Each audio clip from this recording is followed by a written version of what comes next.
Hello. Today I'm going to show you how to speed up your iPhone 15 and 15 Plus a little bit.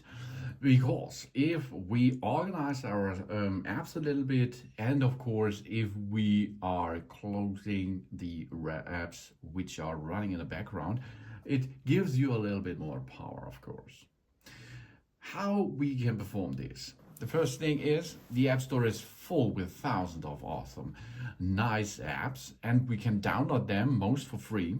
And of course, it will shown every time on our home screen, and we can use that. And if we use these apps, a lot of apps are still running in the background.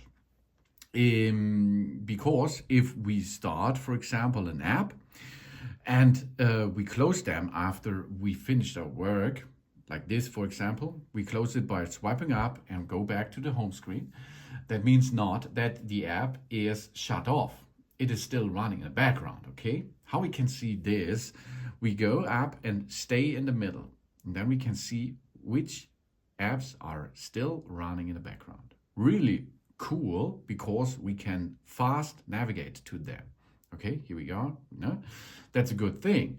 But if there are hundreds of apps or thousands of apps running in the background, this is not a good thing. And this can slow down your threads, which are going to work, and it can slow down a little bit your iPhone.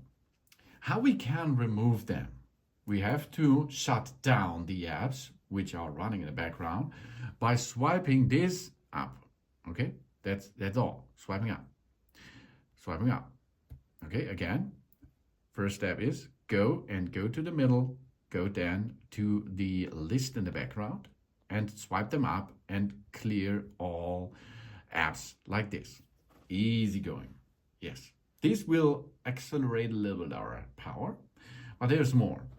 If we can make a speed up with our workflow, because the apps which are shut down now are not removed from our phone. If we are going to need a little bit space, because if your space is full, your HDD will be full, your SSD is full, this will slow down your system too. So how we can remove them? We push and hold, then we can edit the home screen. And now we see here minus on the apps. For example, we now make a minus, that's a translate app, for example, okay? Then we have the option, delete the app or remove from the home screen. Remove from home screen will keep the app in our app library. Okay, let's perform this first. Remove from the home screen. Here we are, we can make done. Now it's gone, but it's not gone from this storage, of course. How we make this, or how we can search for it, where it is, over there, information and readings, there it is. Okay, here you can see the app. Here, information readings, translate app is still there. We can push again on it and add it to the home screen back. To remove the app from the system, okay, we go to minus, delete the app. Deleting this app will be also delete its datas, of course. So take care, if you have datas in the background running, you will need, you have to make a backup of your iPhone first.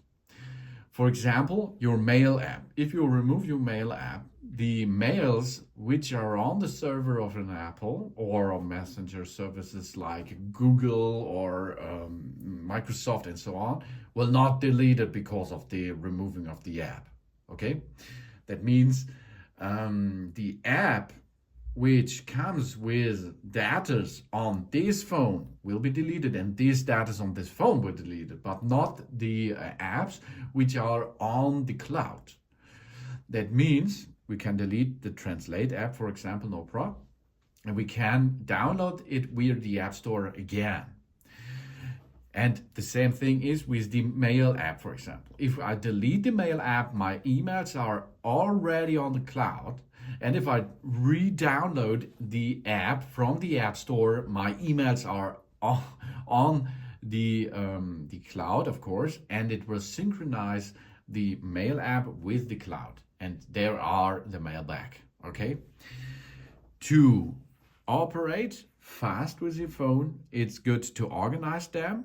So for example, we can edit a home screen, and then we can organize it like we need it. And of course, if we are getting it over another app, we can make folders, and these folders will help us in productivity. It will make us faster, and we can find a better place for it. We does not need so many home screen pages for it.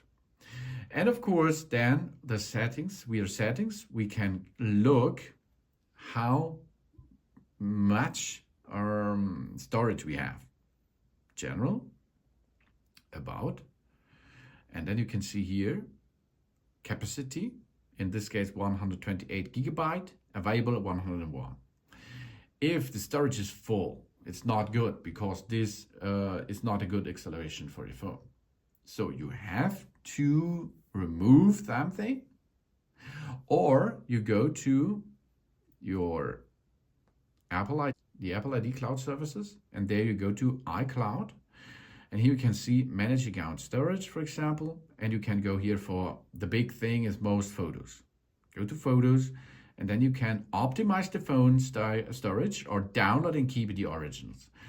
If you have a lot of space, no problem, optimize the iPhone storage is not the first thing to do. Download and keep originals. But if you have a problem with the storage, then you choose optimize the iPhone storage.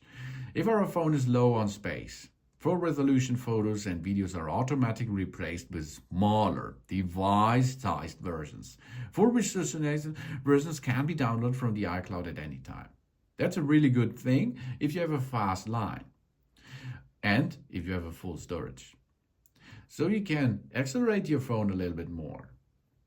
And of course, you can navigate fast with a reboot. The reboot is go to settings, go to general, go down and make a clear shutdown of the device.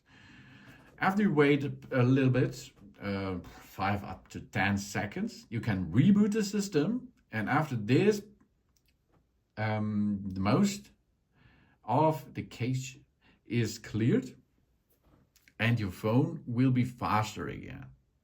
Because a phone which is empty and does not have a lot of apps installed, this is the fastest one, of course.